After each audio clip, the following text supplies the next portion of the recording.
Özellikle yurttaşlar geçerse sayda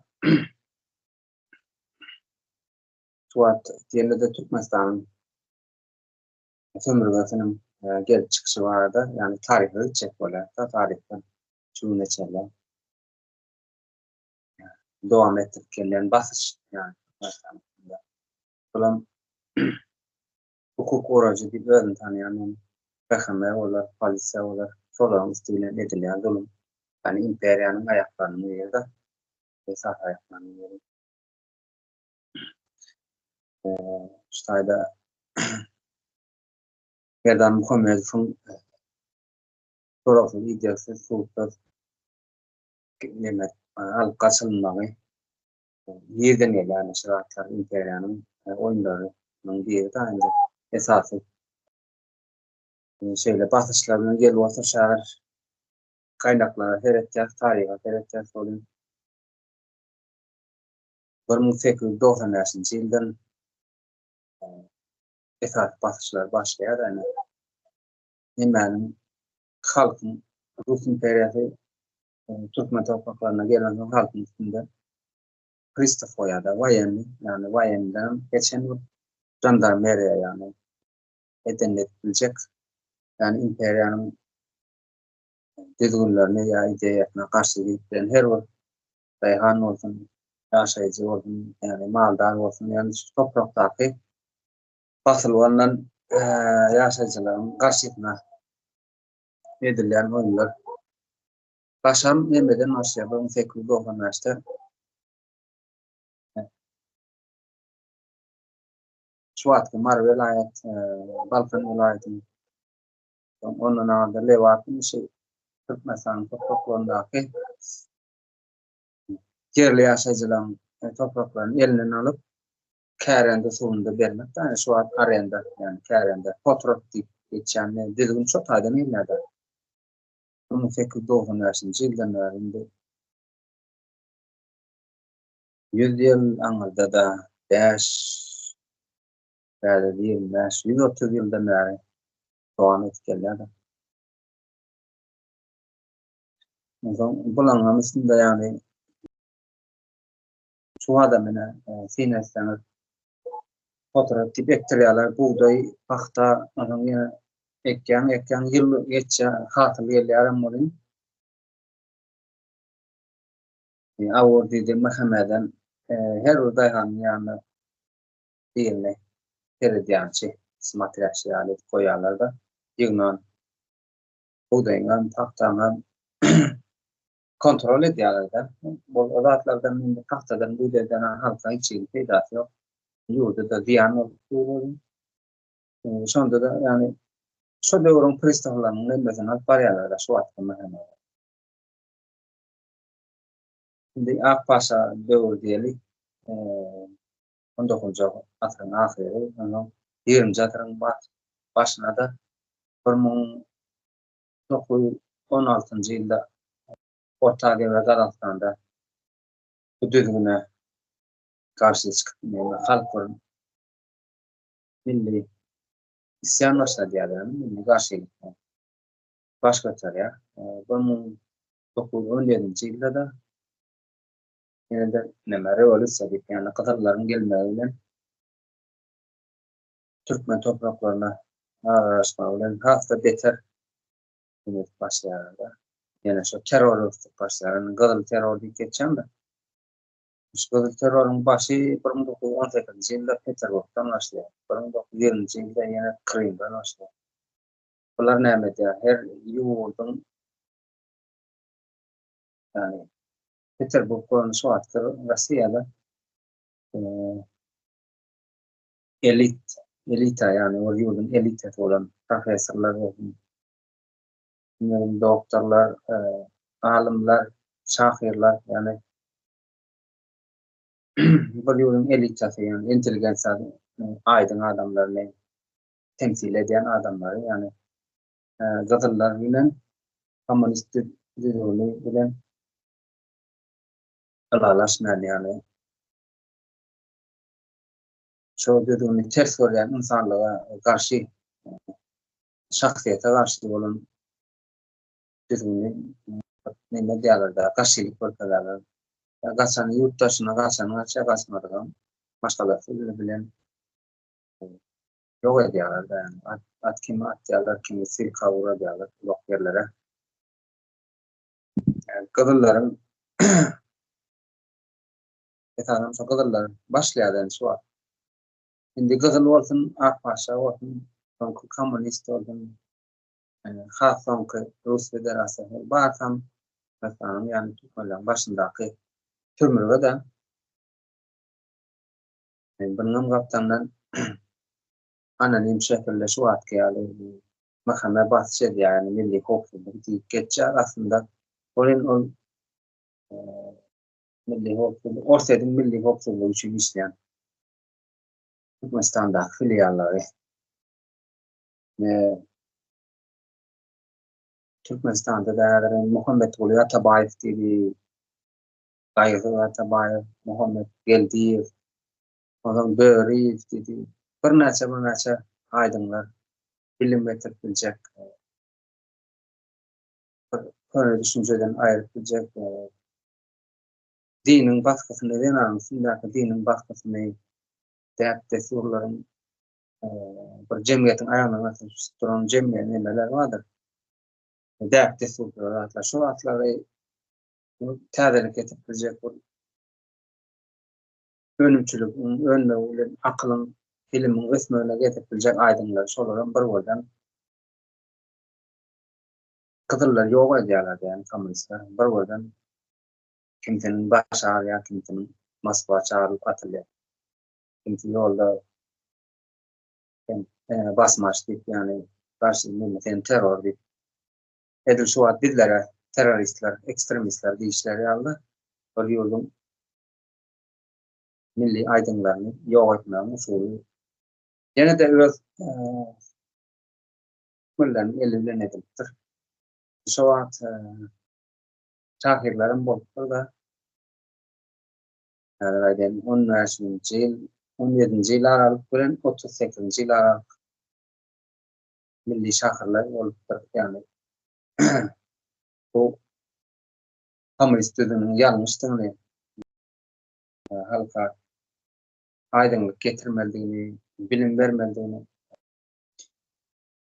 ünde gelen şahirler yani Hitler'lerde aydık geçen şahirler millilik yani Türkiye dünyasının birleşmelerini isteyenler yani Türkmen yani ya Türkist diye, Pan-Türkist diye şey bakanalar, terörist eden, halka karşı terör eden şu atlı oluşlar yalda şu düzgün bilen aydınlar yok etkili otuyorlar. Olam yine Türkmen şu toprakta önün çağırların elbirliğindekiler. Şu nemede nahil divaden. Sayılanan adamların yürüten ahlaksız, Nipalnasyan maşgalalardan dünya arayışı milliliği bolmadık maşgalalardan akip yani güce taplayan adamlardan taplayan önemli yerine getirip devam eder yani ediliyor da. Yani şu atki nemelerin korku sisteminin aydınlar ayırıp geldiler yani halkam içinden bir aydın ayıran ürün yeni de nesil önüp tursa yeni de aydın adamlar milli bir duygulu düşünceli adamlar yine görüp dur da şu halkın içinden. Bunun ömrünü almak için türme siyaseti yani korku siyasetinden var yarattı. Var yumruk değerli Türkmenistan'ın içinde halkın ama 7 milyon gowrak tiket çağılan 3 milyon yabarlıya yok yani. Onun belli de statistika yok da yurdun içinde. Şolaram yani aydınların çıkmazlığı için korku siyasetini yani türmenin üstünden karatını hareketler alıp varyalardan. Dedil şol Akbaşlarının başlarını tümrü açıldığından son Kızıllar, son Rusya. Şu adam şu devam etti. Bu edil şu yağda. Şu sisteme, şu taktikte, şu düzgünle yönetiyor. Şu adam halkın sesine karşıyına halkın sesini yurdun içinde sömürgecilik var. Bu balıklarımız yurt dışına gidip doğru halkın kösenlikler 60'tan 60 götürüm olarak yurt dışında kulçulukta, terördancılıkta, meydanda ketel öyle yaramadı öyle yat yurtlarda topraklara gömülüp kalan. Kimisi yanıp bu, kimisi ölüp bu, kimisinin hiç hoşuna alıp bular. Şu zatlar buraya deyip aydiyan adamların sen ekstremist, sen terörist batış edip İrindağ çağlarına batış edip yani Wolf olarak olsa Tenano çağa deyip duran noklar batış edip gepleme diye yani hakikatleri aytma diye. Yani ne için aytma da yani sömürgenin isteyen adamlar değil de yani loyal değil de onun için ben terörist olan, ekstremist olan nereden hükümet edişler yani ona anonim şeklinde ona yine de şöyle şimdi yani Türkmen yani yerli yaşayıcılarının elinden ediler. Birleşim firman bu hatta aytcanın bağırsa boş bilir mi? Etellikler. Hoş gördüm ildeşim. Hawa aytýanyňyz dogry, bu Türkmenistan häzirki ýagdaýyna, häzir ýurdun içi gaty erwetki ýagdaýda, bu ýagdaý Türkmenistan bir günde ýa-da soňky 32 ýylda gelen da, ol has aňyrdan gelýän Türkmenistanyň Russiýanyň koloniýasy bolup başlandan bäri gelýän bir siyasi politika da han değişiniz yani başta nemeler, aklar, ondan soň has şiddetlisi mının Kızıllar gelen soň başlaýan. Ne 1917'de häkimiýeti bolşewikler eline alýarlar. Şondan soň nemede tarihte Kızıl terör ady bilen giren neme var? Terör başlaýar, Kızıllaň terörü başlaýar. Şonda neme döredilýär? Vaçka diýip gizli polisiýa döredilýär da внутренний чрезвычайный комитет ýalňyşmasam şol döredilýär. Olam bu gizli siýasy polisiýasy bolýar da. Ýa-ni polisiýada şeýle bir uly nemeler berýär, palnamoçiýalar berýär eline. Häkimiýeti şeýle bir ulakan bolýar welin şonuň öňüne ýustisiýa demesi narkomam öňüne geçip bilmendir da şonu. Kısıtlap bilmendir şo Vaçakanyň nemesini. Palnamoçiýalaryny, häkimiýetini. Şol Vaçaka 17-nji ýylda Vaçaka diýip döredilýär, soň tarih boýunça ady kän değişýär munyň. OGPU bolýar, NKVD, NKGB, MGB, MVD, KGB we bugun garaşsyzlygyň fasadynyň aşagynda da bizde Türkmenistanyň içinde milli howpsuzlyk ady bilen häle bugüne dowam edip gelip otyr. Şol 17-nji ýyldan başlap neme da gaty terör şol proletariatyň gelmesi bilen gaty terör östirýärler da şol Kızıl terör ady bilen giren tarihi şonda şol Leniniň öz ağzyndan çykan sözleri var da ýygnaklarda şol döredilen gizli polisiýa var we Çakany şeýle sözleri bilen tarif edýär da. Men diýär we Çakany şol gizli polisiýany takdir edýän diýär. Sebäbi şol neme bolmadan, terör bolmadan, basyp almadan biz bu nemeni klassywy söwüşimizi alıp çykmaýas diýen sözleri var. Ýygnakda aýdylýan sözler. Şol sözüniň içinde ýam terör var da biz şunu terör bilen, zorbalyk bilen alıp çykmasak alıp çykyp bilemiz ok diýen.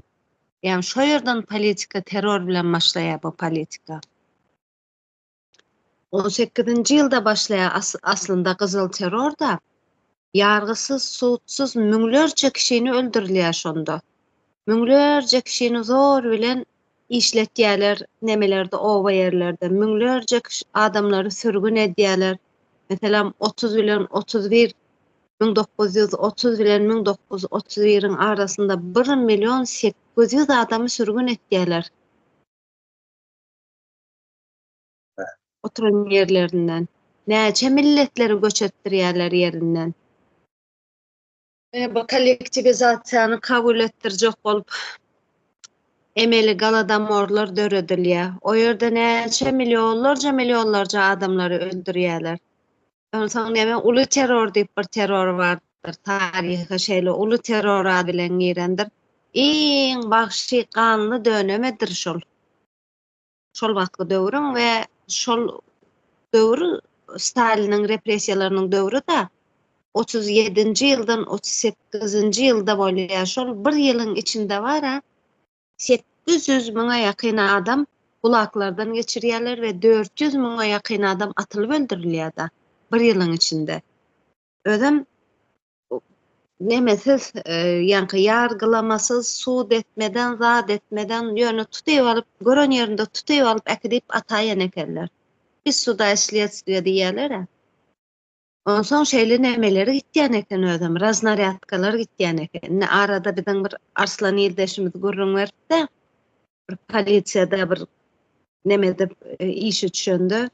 Ýanky polisiýalara her aý näçe tanak adamy tutuklamaly diýip karar gelýärdi zat diýär. Şoňa bara Staliniň döwründe ýörite oblastlara raznaryadka gidilýän eken. Näçe adam atylmaly, näçe adam kulaklara geçirmeli diýip. Onsoň arada näme rastladym men? Gorbaçowyň 2019-njy ýylda Ukrain jurnalisti Gardona beren interwýusyny dinledim da. Şonda Gardon sorady Gorbaçowa Stalin barada. Şonda Gorbaçow şeýle diýdi, men diýdi, ýanky Hruşowski ottepil wagtynda, Hruşowyň döwründe Staliniň repressiýalarynyň reabilitasiýasy bolýar. Birinji Gorbaçowyň gelen döwrüm ikinji reabilitasiýa bolýar. Repressiýadakileriň. Şonda diýe men arhivlary nemetdim, arhiwa girdim, arhiwa açma fursaty boldy mende diýe. Şonda diýe her oblastda 10.000 adam raznaryadka gitýän eken. Her oblastda 10.000 adam atylmaly. Şoňanyk bagşy bir dönem. Her oblastda 10.000 adam atylmaly diýip raznaryadka edilýär. Suutsuz zatsız tutan ýerinde göni atmaly. Özüm NKVD-nyň döwrü de şowa. NKVD üçlük döretýän ekenler. Her oblastyň NKVD-nyň bir işleýäni, şo ýerniň nemesi, ispalkomy, onsoň prokuror. Üçüsi şoňa karar berýän ekenler, ýargysyz göni atýan ekenler. Şoňanyk döwür şol Staliniň demesinde 800 miňe ýakyn adam kulaklardan geçirilip 400 miňi bir ýylyň içinde öldürilen adamlaryň sany da.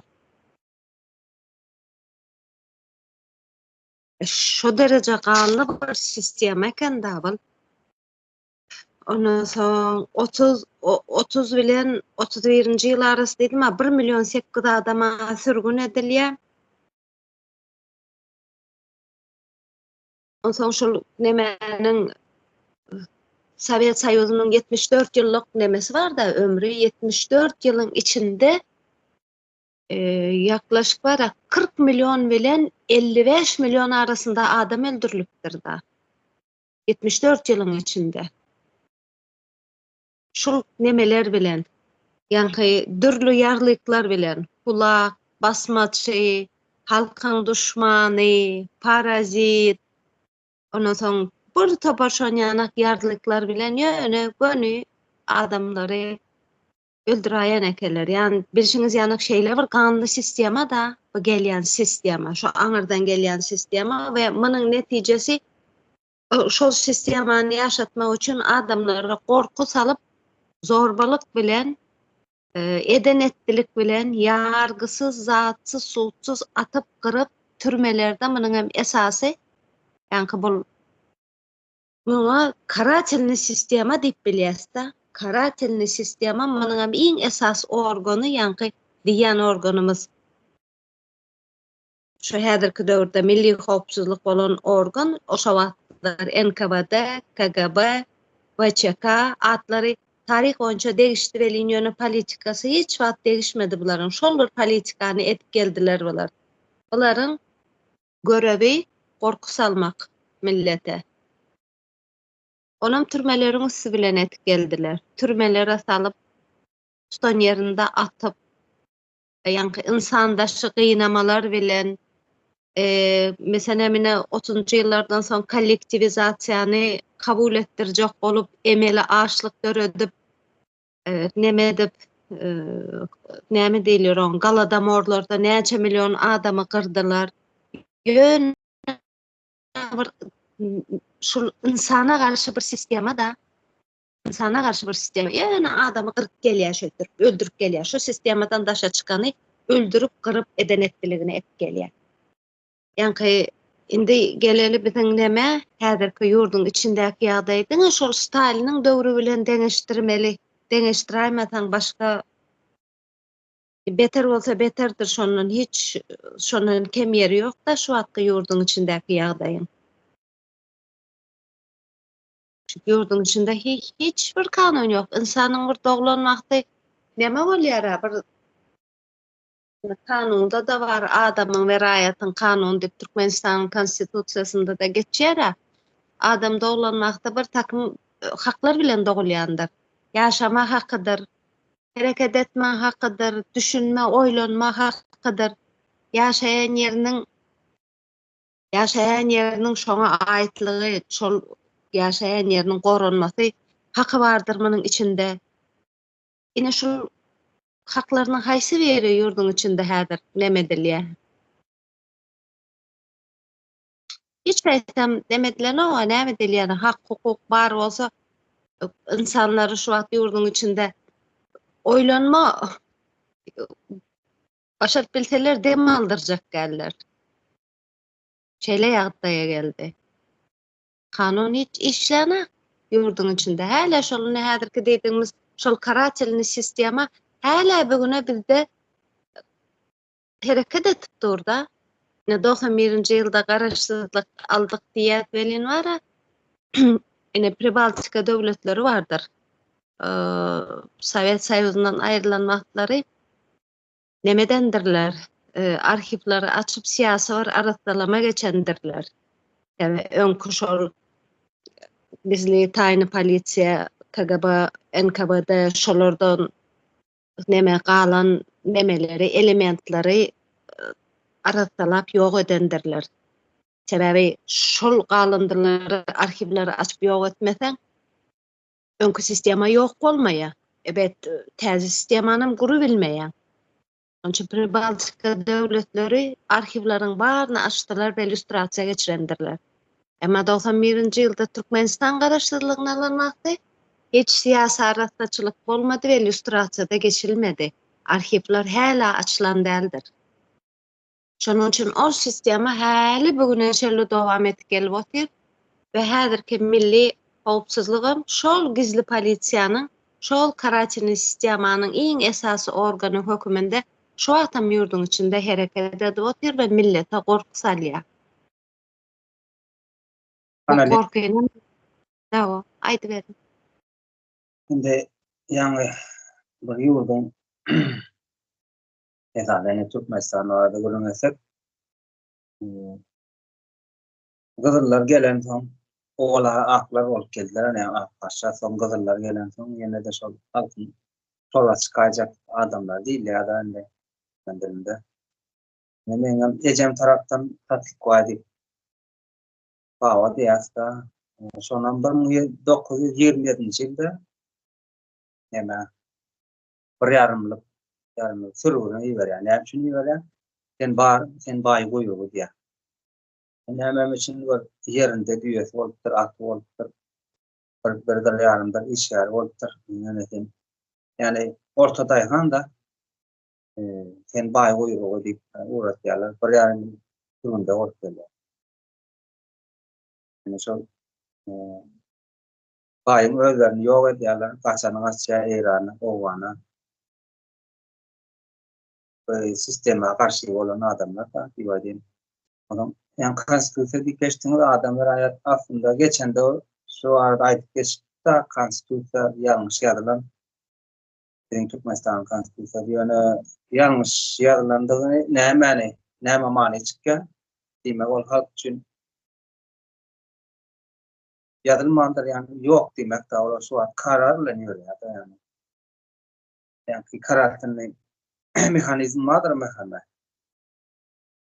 şu örneğlemesi var stratejisi var halkı korkuda satmamalı milli hukukçuluk yani Rusya'nın milli hukukçuluğunu korumak için örneğin var. Bu kurulma da şey da yurdun içinde bir adamın kararına bağlanan daima yani sol adam yani hukukla da olsa sol adam üstünde ne diyor ya sol yaşlı istedi nimetti sonra yani karar aldı demek konstitüsyon yok ortada. Şimdi karartın mekanizma yasak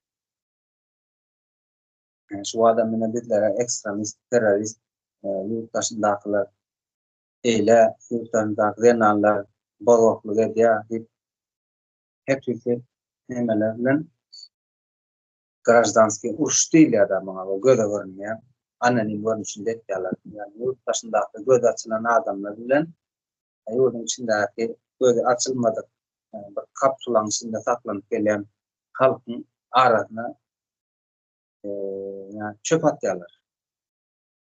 Yani gражданский usulata göze görünmeyen yaklaşık yine atıştıklar olmayan nedende de yani fikirler, düşünceler ters geliyor da atırgad ediyor da içerideki halk yurttaşındakini göz açılan adamlar, aydınlanan adamlar atırgad eder yani düşünceye getiriyorlar. Mesela altındaydı o arada altın sesi aralarda aydık geçti ya. Sadece yurt yok. İsteyen vakti elinden yeline amat bile oturan ellerine amat bile yani sömürge altındadığını görkez geldi ve halkın sesi şu adam sonra devam etti. Şimdi bu neymi alttırlarda bu adamların üstünde iş geçirilendi belli. Arkada öyle. Çok rahat. Arkada telefonları. Yani Rusya'da Putin'e yüklemeyendirler. Putin pamakıydı ya. Yani aslında şu zulüm sisteminin önünde Putin oturuyor Rusya'da da. Türkmenistan'da da yani hükümetler oturduk görkediler da hükümet indiyan kıyadaydı ne diyecekler ya. Hacı öğüttü, hacı beytti, arkada telefonları demek bir adama bağlayalar. Yani onun kararı öyle. O güçlü. O tayda kanun var. Yani Türkmenistan şöyle bir temanın hukuku çıkarıyorlar da. Yani bütün halka da negatif bahsediyor. Yani nahil bahsediyor. Böyle yani şu arkada dillerinde da bağlayan da adamlar. Yani o güçlü müsün? Yani bir terör adamlar birbirine kahar eden yardımdan da ne sen Huday mı diyara şöyle o söz vardır sen Huday mı yani espridellik bilen gavat bilen de demek güçlü arkada güçlü eden edip bile ne doğru olsa edip bile son bir kararın altında yaşamalı sol düzgün sol sonun ya düzgün sol deyip ne men algın yarattılar da şu tayda hakimiyet var hükümet yani sömürgeden yani Rusya'nın sömürgesi dönünen şu temasından uzak saklayanlar halkı. Yurdun içinde hakimiyetler badi kurtarıyorlar. Şu arkada değil. Sonra sözlerinden. Onun bir neçe yazgı diyorlar, rol ne yaratıyorlar, medya yaratıyorlar. Ondan yankı, balam kimin işi vardılar, yani de yankı karatını, sistemanın işi, yani mehkemenin işi. Çin daşında hayatik kalma diyenler var. İçinde de yani korku salyan aparatlar var öyle. Sana yüzlerine de men Mehmet'e diyilen o yani anonim şeklinde aparatlarını kupay diyenler anonim şeklinde geliyorlar. Ve hakimlikten değil geliyorlar yani hakimlikten değil biz kupayda neme hakimiyet diyorlar yani bizimki doğru asıl olması şeyle değil yani. Men Mehmet'in dikkat bilen nokta yani Mehmet'in direkt onun vatan yani vatandaşını yurttaşını korumalı yani. Yani hakimlikten değil gelse ama ad familiyasını gizliyor hemen özün kanunlaştırıyor da şu menge diyanım yani batısım doğru dediğin etmeli işimiz şu düzgün yani Türkmenistan ösen devletleri yani değil o tayda ütkömeye atar şu düzgün şeyle gitmeli diyen ya şeyle algılar yani halkın içinde halkam kullanıyorlar yani keçişler yani loyal değerlere şey basıyorlar ya o korku diyorlar keçişler ya kaç gider yani diyorlar yurttaşına yani pek dereceli ahlaksız adamlar başlık dedi, yene dedi, hocayım dedi, sonra verikali yerlere getirip kullanıyorlar halktan halka bahsettiriyorlar şol adamların üstünden halkın pulunu çöplüyorlar şol adamın üstünden gariplaştırıyorlar da halkı yine de ulanın sonları mağindamın vakti oldu bir bunu içeri alıyorlar da yerden yine bir ahlaksız yürüye tutuyorlar. Şöyle kurgu var o diğer dönüş aylanıp dur. Onu yurdum aydın katlar çıkıp bilecek her bir nesildenim yurttaşına kaçmana mecbur ediyorlar. Amerika olsun, Türkiye olsun, Avrupa olsun, Alman bilecek ya da öğden realize edilecek yani öğden açış edilecek yani öğden yetiştirilecek yerlere kaçar yani mecbur ediyorlar. Yurdun içinde adam yani elitarını katlat diyerek hata etkilemek. Çoluğun nemesine yani kapçığını doldurup duruyorlar. Bir giden nemeler var. Bilim ocakları. Bunların üstünden birine aydınlatıyorlar, birine tanıt ettiriyorlar. Şoğur kurup içinde, şoğur nemeğin içinde, döngeğin içinde yani yağlı çorba aylanıp dur da adacık bul aylanıp dur. Ondan sonra elite oldu. Bundan yine nemeler yankı mehameler. Haysizi kendine hindi var. Yani aram hakimiyet badi korkalma için içeri alıyorlar. Ondan sonra içeride saklıyorlar. Yerinde pulunu alıyorlar. Haftan toplanacak pulunu. Ondan birini alıyorlar. Kalan 50 tane katlara göz oluyor. Ay çüş. Aydan dedik gedin yani koyun olun diye. Vaktin geçme bilen yine de birini söyleyip aylak tuğlar. Yurttaşındaki aydınlara da hakikaten diyenlere de sen ömürden aslında bizim milyarlarımız yani kağıtlarımız mevcut pulu yerüstü baylıklarımız ömürleyen aydiyanlara da şahsiyete yani adıma hukuk verilmeyenliği yani hukuklar elinden almayanların şahsiyetlerine riayet yetiştirilenliği doğanlı ayıp gören adamların ekstremist, milliyetçi, terörist sonunyalı yarlıklar vasıyalar. Başakaların başkalarından ayıracak. Yine de şöyle ki Orsedin yani Rusya'nın milli korkusuzluğu vardır. Türkmen'in milli korkusuzluk değil geçer daha. Şunun üstünden edilen oyunlar. Şoğur terör, şoğurların komünistlerin öğretken yani var da stratejisi, şunun taktiklerini kullanıyorlar. Bulamazsan yurtta çok garipliğin devam etmeni, bilimsizlik olmağı, görünmeyen genosit devamını getiriyor. Doktorların boşluk gaýdyşlary 4 ýyl 5 ýyl ortaýda okaýsyn ýa ýene bir ýerde gelip okaýsyn. Olar 1,5 ýyl ýurtdaşyndan okap gelip elinde hünär bolup bilmem mümkin ýa-ni olan kesip biler, dikip biler ýa-ni saglyk, halkyň saglygyna eda getirer ýaly. Doktoram yetişen olsa taýda, molumam yetişen ok. Ya diýýär ýa-ni bir ýurdun katastrofasy, hem halkyň özü ýer ýagdaýa getiripdirler da bir akyllyrak söz aýtsaňam şeýler nemesi bar da atrigatsiýa da ýani garşylyk görkezýär. Akıllı bolduňmy, ýani akyllı sırammasana, akyllı bolduňmy ýa-da sen kanuny bilýänmi?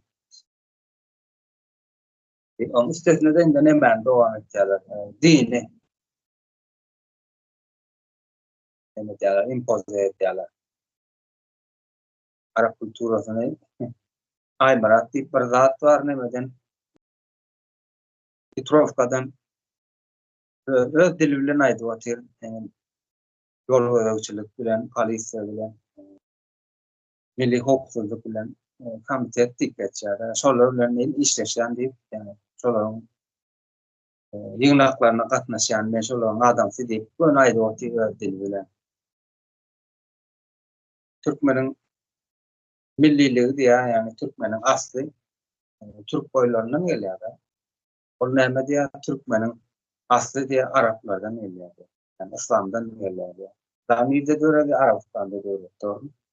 Türkmeniň asly arap diýjek bolýar, ýani ýobazlaşdyrjak bolýar da.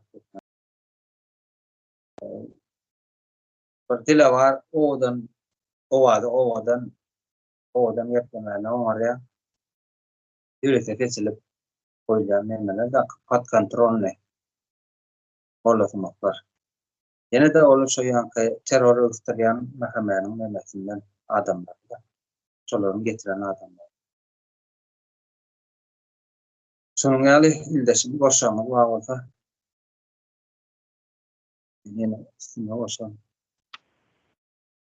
Oşu din aýtdyňyz, ýani diniň burnu sokmaýan ýeri ýok. Şo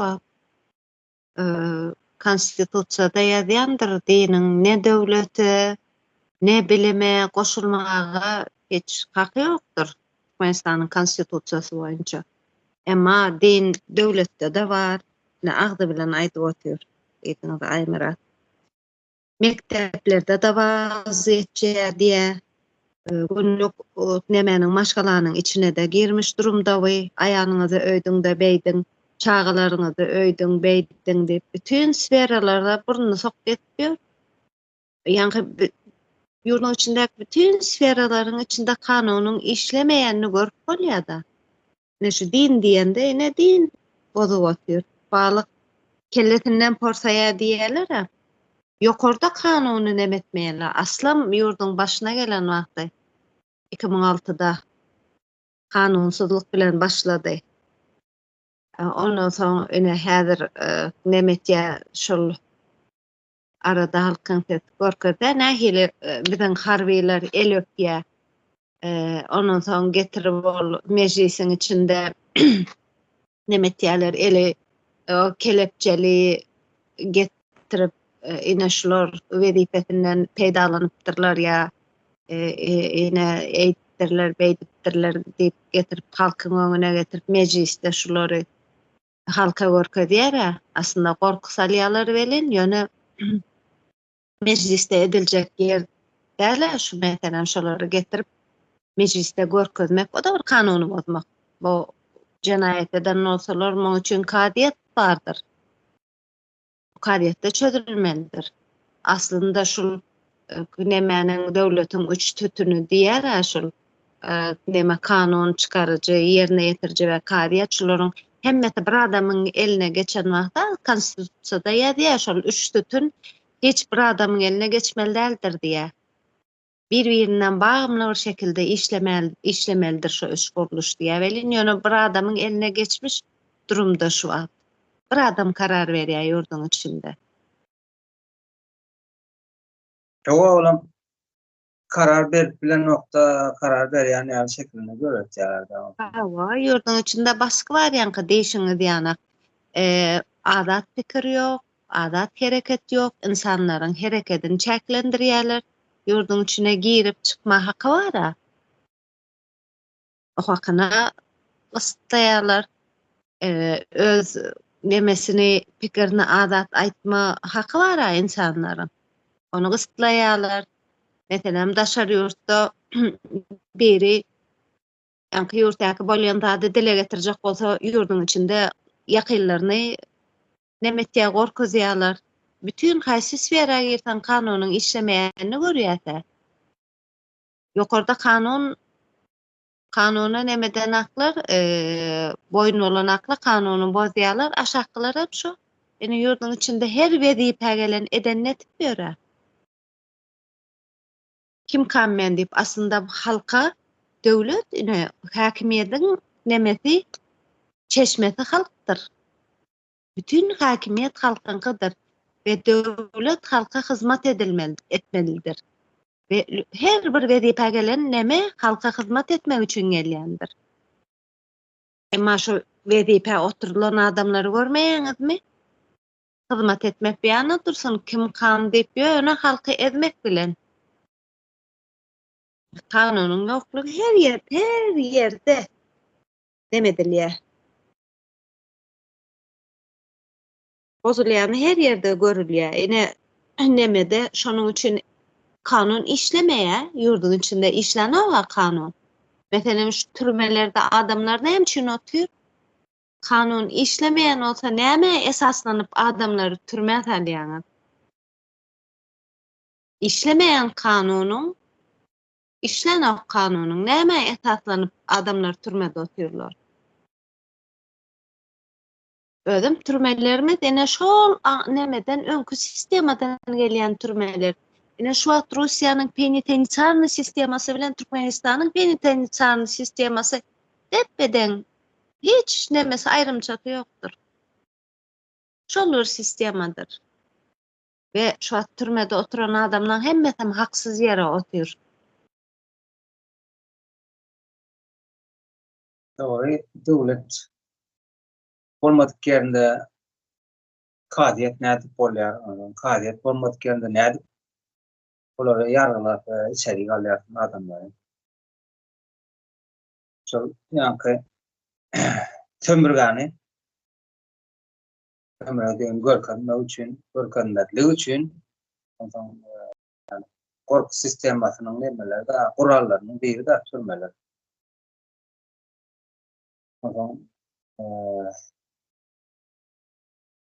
Yani diýýärdim bu Mehmedi ýani Russiýanyň milli hokuklugy, milli hokuklugyny goraýan guruluşy bardyr. Şolum hemme ýerde ýanky burnun tokga diýilýär. Doktorlaryň içinde de bar, medisinaň içinde bolan, malumlaryň içinde de bar bular. Ýanky polisada aýdan netdirler. Hani ýöletende neme bardyr? Owan mollady. Abdurresul ady. Milli hokuklyk diýip bir neme bar.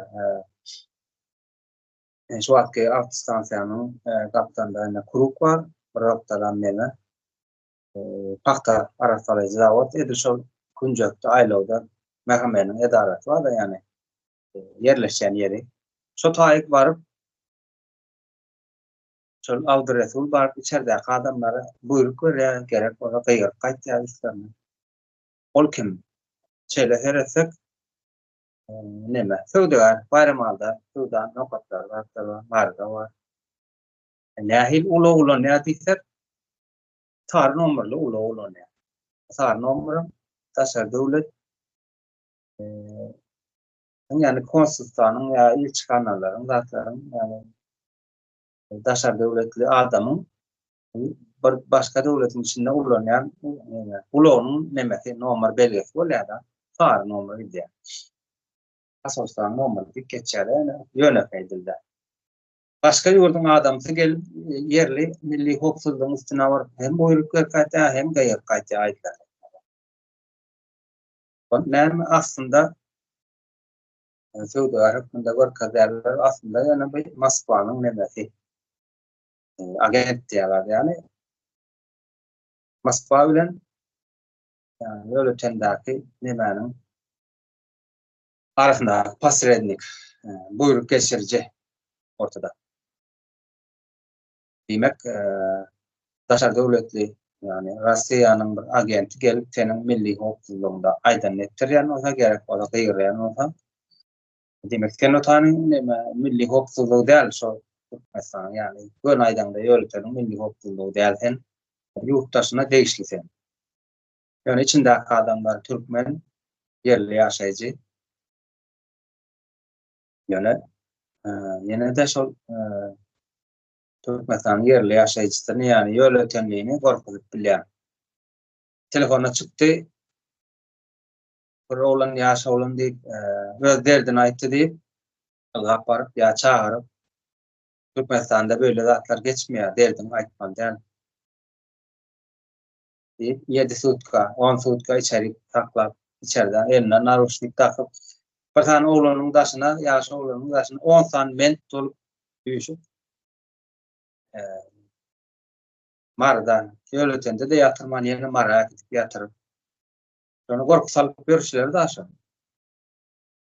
Soň kim be prokuror, kim be kazy, kim be näme iş alyp baran prokuraturaň işgäri, ýani silçi. Kim be anonim bary, aýtmak bolan okmuşsun atlaryň familiýasyny. Aýtmasaň aýtmasan adel kadryň bara. Aýyň bunun belli. Däle toplasam gorolan güni içiňizden biri daryňyzy şeýdip tarelkada getirip berer öýdi. Neşeler diýip. Jan süýji halkyň bu zatlara dur diýmeli wagty geler. Şonda sen enatasna, daştörüne, ýakyna, ogluýyna basy eden bolsaň, halkam sana ýani sen yerli häkimetdäle Russiýanyň memleketiň hyzmatçysy doğru, daşar döwletiň adamsy sen. Ýöne türkmen pasportuny götürip bersiň, ýöne daşar döwletiň hyzmatçysy. Demek sen şo topragyň adamsy däl. Şo topragyň adamsy däl bolup, şo topragyň adamsyny basy edýän bolsaň, kim bolýan sen? Göni ekstremist sen bolýan, ekstremist sen bolýan, terörist sen bolýan. Halk seni sen şeklini berýän suud etdik diýip. Halk sana şeklen berme suud etdik diýip. Gerek var infaz diýär, infaz. Şonuň ýaly ýadaýlara etip biljek da. Sen 50 adam familiýany ýygyna berin. Tutaklar bola, prokuraturalar. Hiç yeriniz yok sizlere. Sabahlöpde sizlere yer yok. Hanol, han gıydları. Şonuň ýaly ýaly terörüňizden öňsürberin, wagty gelince jogap bermeli ýerem gelir. Sen daşar döwletiň hyzmatynda bolup yerli ýaşaýjyň elsen, ýa sen ekstremist, sen terörist bolan ýurtdaşyndan gelen adam sen. Pasportyň bolsa bol bersin türkmen diýip bakýan. Yok, näçe teröristler berdirler, ýani bu sistema şeýle bir sistema da ol öz içindäki nemedelleri, şol işin içinde bolany öz-özüni öldürüp gitýän bir sistema. Staliniň döwründäki repressiýalarda şol NKVD-niň başynda duran Yagoda, Beria, Yezhov, näme öldürýän şolaryň soňy? Bütün Sovet Soýuzyny titredip duran NKVD-nyň başynda duran Yagodany gynap atyp öldürýärler. Tohum tiji bilen ýok etýärler. Yezhowa tutup gynap atyp öldürýärler, tohum tijini ýok etýärler. Beri Stalin ölenden soň Berini tutup atýarlar. Bu sistema özüni özü ýok etýän bir sistema. Gitjek ýerleri ýok. Şu türmelerde gıynayanlar, mahamalar, halkın üstünde nemelerini izdivaç edip veren nemeler vardır. Gitjek yerleri ýok. näme diýilýärmi? Adna razı bir perçatka diýilýärmi? Ullanarlar, perçatdan şetirip zıňyk goý bererler sizi. Ja. Şonuň üçin geç bolmanka aklyňyza gelin. Ha, nämeniň zeleliň nirinden dönersen kärdir diýer türkler. Häla wagtyňyz bar oýlanmaga. Häla eň bolmanda çağalaňyzy kurtarma wagtyňyz bar. Gitjek ýeriňiz ýok. Bu sistemanyň içinde bu sistema sizi ýok etdi. Ýok etmese halk ýok etdi sizi. Näçe adamyň türmelerde adamlaryň bala çağasyny, gelinni, ärini nemetdiňiz, gynadýňyz, öldürdiňiz. 50 000 ýakyn adam öldüripdiňiz da. 30 ýylyň içinde. Oğlum diňe Diş- şol. Ama Türmeler. diýişini gıjap, halkyň içinde diýişini gıjap beren näçe adamyň barlygyny bir bilýäňizmi?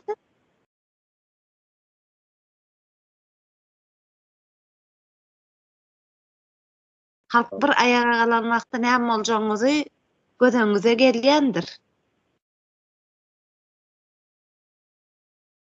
Hova öýleri belli. Ýerindäkiler belli. Näme? Şol ýanky Berýa diýip geçdiňiz da, şol Berýa geldi. Nüdipa geldi diýip aýdany, ýani terroryň başyna geldi. O zaman hemme sferada nire eli yetýän bolsa öz adamlaryny oturtýardy. Şimdi şol Berýany ýok etdiler, wagty geldi. Ýok edildi, maskalasy bilen ýok edildi. O zaman onuň getiren adamlar bar. Olara ýok edýärler, diňe Berýa bilen adam. Nämesi bardyr, Berýanyň nämesi bardy. Sekretary Abakumov mudy şo? Abakumowy bir topar o atlary gatykandi ýadymda galmady. 20-30 sanak sekretary, kömekçisi ýene bir zady bütün komandasy bilen ýok etdiler atyp. Hiç iz goýmadan ýok edip atyp zynýarlar. Yagodan kam şon ýanak, Yezhov da şon ýanak, Berýa da şon ýanak. Hemmesi atylyp öldürilýär. O şeýle bir ýagdaý barda, TikTok'ta da, Telegram'da ýazýar da, indi ol halkyň içinden bir däl ol ýörit akaunt açyp din dedi ýene diýdi. Akadaly serdarlaryny reklam edýän, impoze edýän akauntlar bar da ýöritde oturan. Şolar bilen ýazýar, bolyn. Näme diýäne tora berýän bolyn, sana impoze etjek bolýar, näme. Şöyle düşünjäm da, birinji kanun diýär, ondan soň hukuk gelýär diýär. Eger edinde näme diýjek bolýarny, näme diýjek bolýar, kanun diýip karary gözeňe tutýar. Ondan hukuk diýip, ýani şahsiýetiň islegi bolar, ýa islemezligi bolar, ýani seniň ýaşaýyşyň diýjek bolýar. Karar, näme karar alınsa şoňa görä ýaşarsyň diýjek bolýar. Şol her türlü ýagdaý edip sonra berk görýär ýani. Yani jogap bersinden onuň näme diýjek bolýany, nähil adamdyny ýörüýte oturdular muşo taýyk oturupmynda. Okap bolýar adam. Yani berjek ýani arkadaly serdar diýjek bolýar. Yani şo taýda häkimlet arkadaly serdar şoň karary bilen emedat ýörýär diýjek bolýar. Sen hiç kim diýjek ýani sen raýat diýip görkezýär.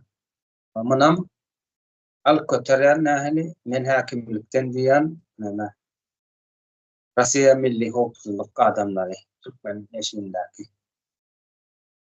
Yani gorky sistemasyny alyp barýan edara diýýär. Çölerak inleşim taýdy ama bir saat bolup wagtym. Hawa şol aýallaryň türmesi bardyr. Aýallaryň türmesinde gynan aýallaryňyz bardyr, bilýänsiňiz. Gıynan ayarlarınız var-a? Vay haliňize şolaryň ellerine düşseňiz, näme boljaňyz? Vay haliňize sizin. Bize berin şolar diýip ýalbarýan ayarlar bardyr. Biziň elimize berin şonu diýip. Linç ediljeksiniz. Owa bir milletiň köküne paltyrjak bolsaň, zenany degersizleşdirmen da. Awa, siz haýsy hak bilensiz bir milletiň bir zenan bir milletiň namysydyr, arydyr. Haýsy hak bilen el urýaňyz siz bir milletiň zenanyna? Neme da? Maralny urap diýen bol, ubluduk diýen bol ýa-olara. Yaratdyk bular.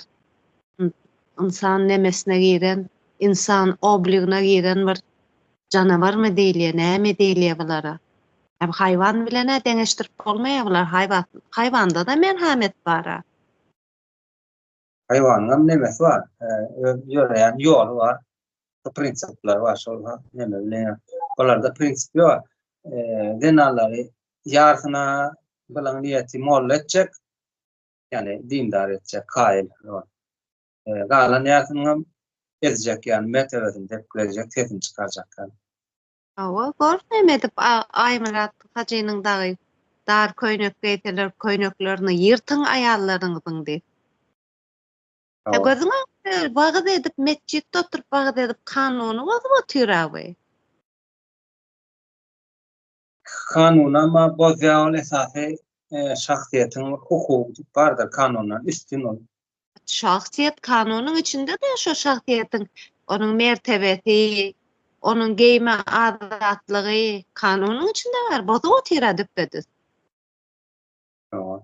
Nire garaýan milli howpsuzlyk?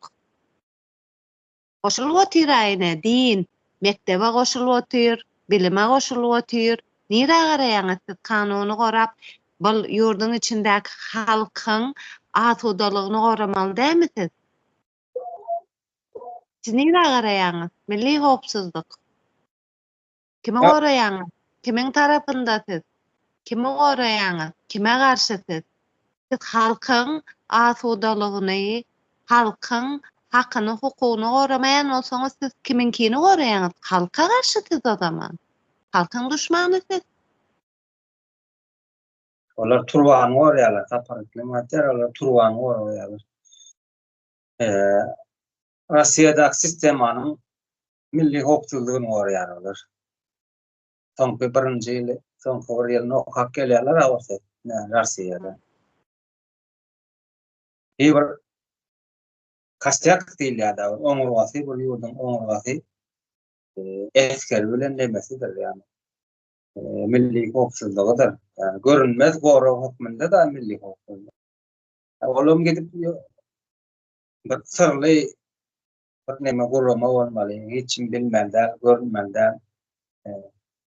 Olam gidip nemede Russiýada, yani başka döwletde, başka ýurtda, döwlet diýip aýtmaýanda, başka ýurtda okak gelýän bolsa, Xitoýnyň nemesini alyp gelýär, yani düzgünni alyp gelýär. Şunuň ýalşyň bolmaly diýip. Milli howpsuzlyk bolany ady galýar tabii. Ýa, nemede bol şol neme faşizm bardyr. Dünýäde iň ganym, iň ýa-ni wahşy hataplanýan faşizm bardyr. Faşizm diýsen, kime aýtsaňam bilýär da nämedigini faşizma. Şondan beter daşylar. Faşizma olara öz ýurduny, öz milletini ellemän öz milletini gorap yüjeldendir. Nemeler? Faşistler.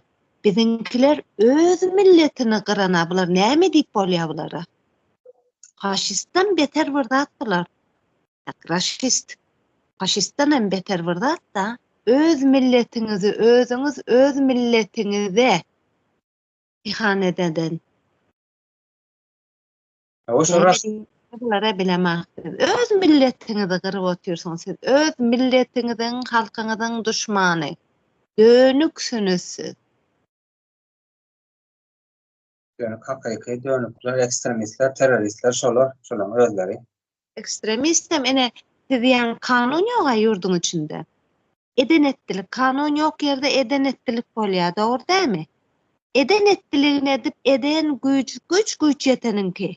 Näme bolýar kanun bolmasa güç yeteninki bolýar. Meniň güýjüm bar bolsa, menden güýjü petin elinden her zadyny alaryn, giderin ayağına el uraryn, çağasyna el uraryn.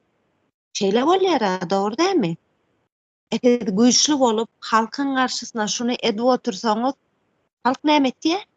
Onda halkam hakkı var sizin karşınızda. Ekstremizmi ullanma, onun ham hakkı var. Ekstremist dep siz adam açırmanını bilýäňiz, siz özüňiz ekstremist. Ekstremizmin karşısına ekstremizm ullanmaly bolýar. Ekstremizmi geçti teröristler bular. Ekstremizmin iň agyr formasydyr terörizm ve terörist bular. Teröristin karşısına näde görüşülýär? Halk näde görüşmeli sizin karşınızda? Yurdun başında duran adam konstitusiyanın garanti, madem bu garant ol nemetmeyen olsa bedipetine boşaltsın. Konstitusiyanın garanti prezident. Konstitusiyada işlemeye yurdun içinde. Bunların son gelip başladı yani Lukashenko vägir başladı. Muzike dediler içime gerek gel. Koronalıyım diye.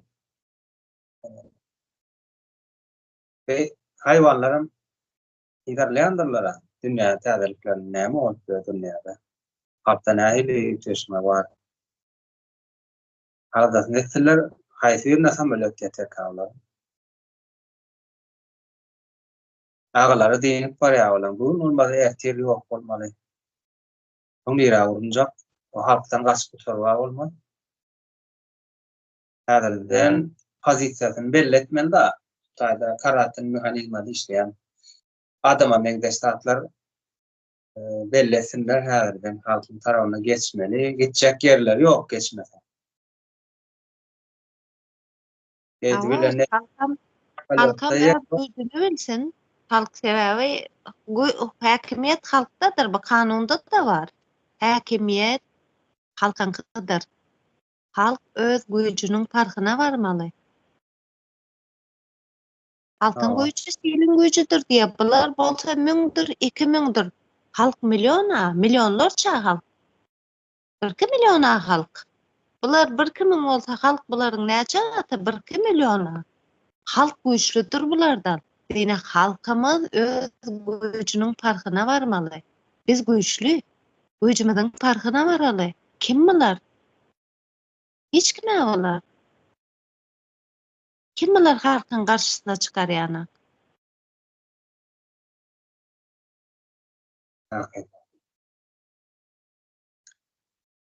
Staýdaýynda jemler hem olacak bir saatdan geçti. Gaty uzağa tama çek şu bedek. Bolýar, dinläniňiz üçin sag bolun. Hala oturum.